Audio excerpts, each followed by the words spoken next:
Un peuple sans mémoire est un peuple sans avenir.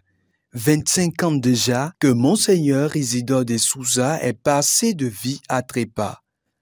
Pour sauvegarder sa mémoire et ses actions, une nouvelle initiative est née.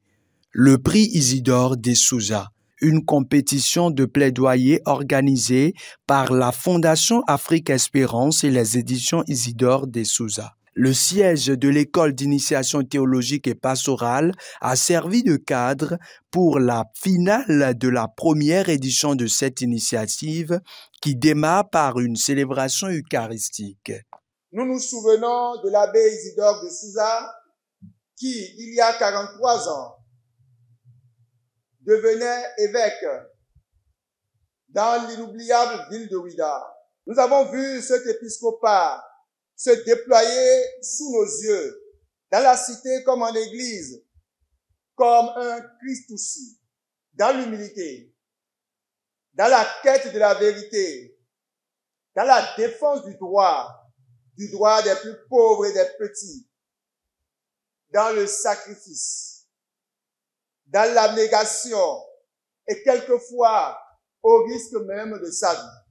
Dans la suite de son homélie, le père Rodrigue Gbedinou, dont les engagements dans le service de la mémoire sont motivés par la vie du défenseur de la paix, est revenu sur le sens du discernement chrétien, la conversion et la sauvegarde de la mémoire à la lumière de l'Évangile.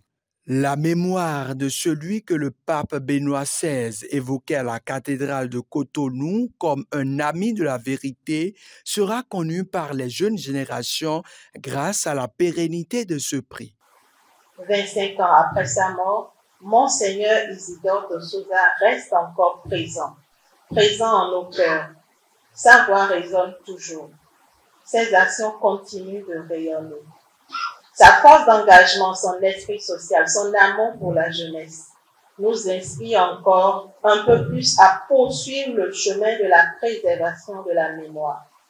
Sur ce, je déclare lancer la finale de la première édition du prix IDS. L'occasion est donnée aux 6 candidats de faire leur plaidoyer sur la réconciliation.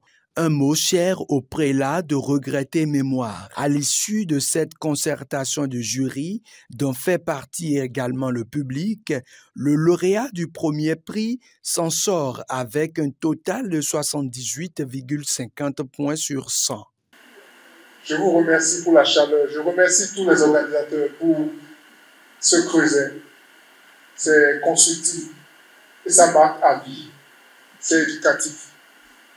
Les mots ne sauront transmettre tout ce que je ressens, même s'ils sont les lecteurs de ce que nous ressentons. Cette première édition consistait pour nous à parler de l'homme à ceux qui ne l'ont pas connu. Au-delà des mots que vous avez évoqués, que cela imprime en vous des comportements, que cela imprime en vous des dispositions, et puissiez-vous devenir chacun un autre Isidore de Souza pour notre pays.